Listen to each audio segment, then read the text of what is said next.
Given a warm welcome by Haitians proud of her and her accomplishments. She is not just a Haitian, she is one of them. Her mother is from Jacmel and she speaks the peasant tongue, Creole. As a lot of Haitians do, she left as a little girl and she's come back now as a foreign dignitary, no less. To a lot of people of Jacmel, she is no figurehead. She is Madame le Gouverneur du Canada, the Governor of Canada. No, I didn't want to expect anything. I didn't know. Michael Jean loves these people and is beloved in return. Jacmel burst its buttons today with civic pride. Haitians always tell everybody, oh, we're the poorest country of the world, we're nothing, but I'm proud to see a nation can be this great.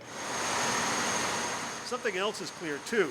To many here, Michael Jean is personally responsible for the millions of dollars of Canadian aid flowing into Haiti, or at least she's its personal guarantor.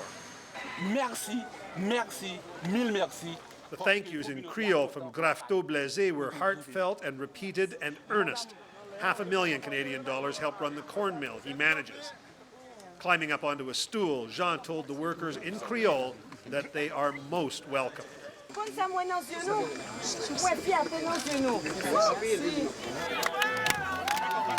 Then she headed into the joyful streets downtown. It's great. You know, I can't resist. This is home. I had tears in my eyes too, but it's wonderful. But it's a celebration. Hey! Michael Jean, refugee, expatriate, cherished daughter, vice-regal rock star. It was a day of days in Jacmel. Ooh, it flows. It's great. It feels good. So how good was it? As she celebrated the end of her first year in office, Michael Jean sat down with the CBC's Susan Ormiston to talk about the good things and the not so good things of being a Governor General. I want to take you back a year. I'm sure it's been a momentous year, but you had a shaky start. People were questioning your loyalties to Canada, and in Western Canada they were saying, Michael, who? Do you think you've won over Canadians? I think meeting Canadians has been a wonderful, wonderful experience, and still is actually. But I think this first year was very special because it was introducing myself and also getting closer to so many people crisscrossing the country. And it's been a wonderful journey. Before you became Governor General, you talked about racism, about the sense of being an outsider that can exist in parts of Canada, your experience in Quebec. And I'm wondering if you still think that can occur. I think this is a country of so many opportunities. And actually my appointment as a Black woman sent a signal to the world that Canada assumes totally its diversity.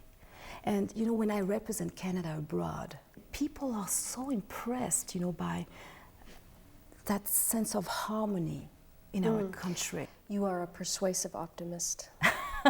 Give me one example of what you don't like about being Governor General. The hard part, the difficult ones. Sometimes I feel like getting on my car and driving. Yeah, driving, just being on the road without having to say this is where I want to go and this is where I need to go and would you accompany me, or without having, you know, just driving.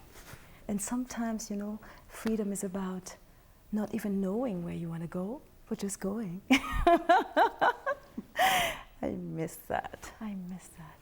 Yeah. To better connect with Canadians, the Governor General has also launched a new website. She says she plans to write a blog and chat with Canadians online. And that's News in Review. I'm Carla Robinson. Thanks for watching.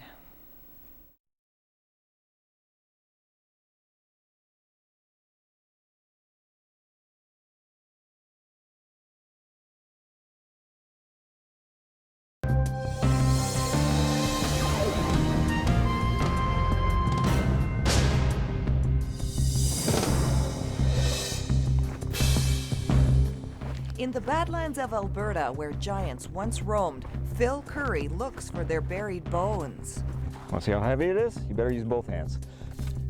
and turns to the new generation for help. What bone is this? This is his femur, so this bone. On News and Review today, Canada's famous dinosaur hunter. Hello, I'm Carla Robinson.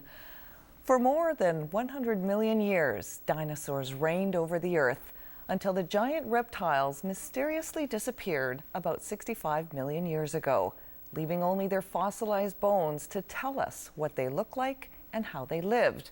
Today, fossil hunters all over the world continue to make new discoveries in places where dinosaurs once roamed. And one of the best fossil hunting grounds is right here in Canada. About 2 hours east of Calgary are the Alberta Badlands and the strange rock formations of Dinosaur Provincial Park. Millions of years ago, the park was a subtropical paradise on the edge of a sea that extended all the way from the Gulf of Mexico. Dinosaurs hunted and mated along its shores, and when they died, their bones settled into the mud and the sediment. Today, the park is a magnet for dinosaur hunters, including one of Canada's most famous paleontologists, Phil Curry. The CBC's Kelly Crow caught up with Curry recently as he visited his favorite park. Dinosaur Park's been my own personal sandbox in a way since I started working in Alberta 30 years ago. So I've come every year and always loved it here. I always feel like I'm coming home when I drive into Dinosaur Provincial Park. And it's a very special place in so many ways. This is a small humerus or upper arm bone from a duck-billed dinosaur, but normally a humerus wouldn't be so interesting, but this one's from a very small animal. And because of that, it's worth taking a few minutes just to see how complete it is. A few minutes is nothing when it comes to digging out fossils. After all, it's been here for about 70 million years already. And as he spends his 30th season following the trail of dinosaurs, he sometimes wonders who will follow his trail. You know, you don't know what you're investing sometimes when you invest time in anything. Whether it's walking through the Badlands where you know that there's not much chance you're going to find something, and yet one day you find something. Or whether it's investing the time to give public lectures on the hope that you're going to inspire some kids to become vertebrate paleontologists as well and follow in my footsteps. So what'd you catch, Phil? Phil Bell is doing just that. Bell is a grad student from Australia and says traveling halfway around the world to work with Phil Curry is a small price to pay. A lot of the students I meet have grown up as little kids loving dinosaurs, and everyone knows who Phil Curry is. He's world-renowned. He's Dr. Dino to a lot of people, and I certainly looked up to him when I was a kid. And to come here to Canada, work in Dinosaur Provincial Park, work in Dry Island Buffalo Jump, and work with Phil Curry, it's a very special thing. It's not something that a lot of people get to do. Want to see how heavy it is? You better use both hands. Curry is even working on the future generation of dinosaur hunters. What bone is this? This is his femur, so this bone. Once a year, he leads an eco tour through Alberta's Badlands, 4 days in Curry's backyard, learning about dinosaurs from the ground down. Martin Binman and his son Carl are from Montreal. We researched him heavily after we signed up for the trip, and it's a fantastic experience to listen to somebody talk that way, so passionately about something that obviously means a great deal to him and to the rest of us too. They're very long-limbed animals, in spite of the fact that a lot of people have said that tyrannosaurs must be scavengers because they're such big, slow animals. Well, you don't have to be fast if you're chasing something that's slower than yourself. You would get hooked on dinosaurs listening to Phil.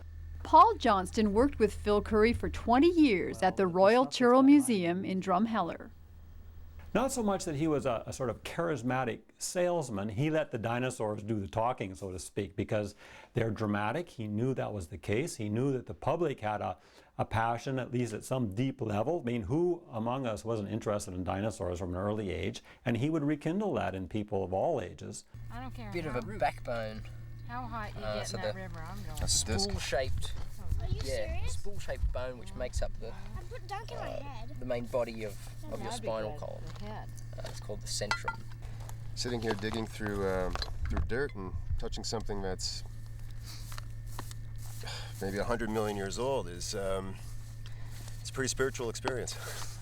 I know that I got interested in dinosaurs because somebody took the time to write a book about dinosaurs and what dinosaur hunting was all about. And he made it so exciting to me that I decided to become a vertebrate paleontologist. And for me, one of the greatest thrills is to have a kid walk up to me and say, hey, I wrote to you 10 years ago, and you took the time to respond to my letter. Thank you very much. I'm still interested in dinosaurs, and I think that's really cool. Not far from downtown Edmonton, Curry is exploring new territory, in more ways than one. Almost 20 years ago, a man was walking his dog here. He discovered a small dinosaur bone. End of story.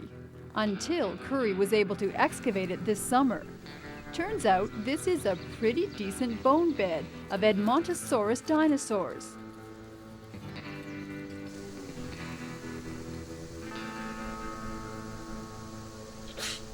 Ultimately, a site like this is as important as you can make it. In other words, the more effort we put into working on this site, the more information we'll get out of it and the more important it'll become.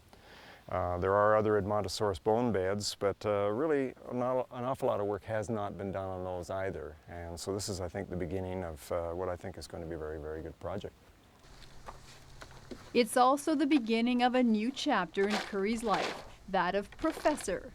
This land is part of the University of Alberta, where Curry moved to this past year. He is a marquee name. He's someone who, you know, despite his quiet, self-effacing manner, is actually top 1, 2, 3 of the dinosaur paleontologists in the world. It was Michael Caldwell who urged the University of Alberta to go after Curry. Caldwell is also a paleontologist at U of A, specializing in reptiles, not dinosaurs. He says getting a paleontologist like Curry at the U of A adds worldwide recognition to the program and lots of money. That based on his own publishing history, he has the opportunity as a senior Canadian scientist, a member of he's a fellow of the Royal Society of Canada. He has the opportunity with that kind of publication record and his reputation to, of course, apply for major grants federally and provincially and even internationally, and to win those grants. Right away, what that does for him and for the institution and for our graduate students, and of course the trickle-down effect is to the undergraduate program, is to provide a resource for students and for his own research that doesn't exist here right now. Yet there is one blemish on Curry's record. In 1999, National Geographic published an article that rocked the paleontology world. A small private museum in Utah claimed to have acquired a fossil that made an amazing connection between dinosaurs and birds, a missing link to prove that birds evolved from dinosaurs. It was called Archaeoraptor, and it would soon be called something else, a forgery. It turned out not to be one single specimen, but a masterful combination of 2 different specimens. And Phil Curry was caught up in the firestorm of controversy. The Archaeoraptor thing, of course, was not fun. It was a terrible time because you were always being asked about Archaeoraptor, and there were a lot of things being said about it that people had already made up their minds about it one way or another. And that's a terrible situation to be in, trying to deal with that on a day-to-day basis. And it was a day-to-day basis for quite some time. Curry was brought in by National Geographic as an advisor. The magazine chose Curry because he was the leading advocate of the bird-dinosaur theory.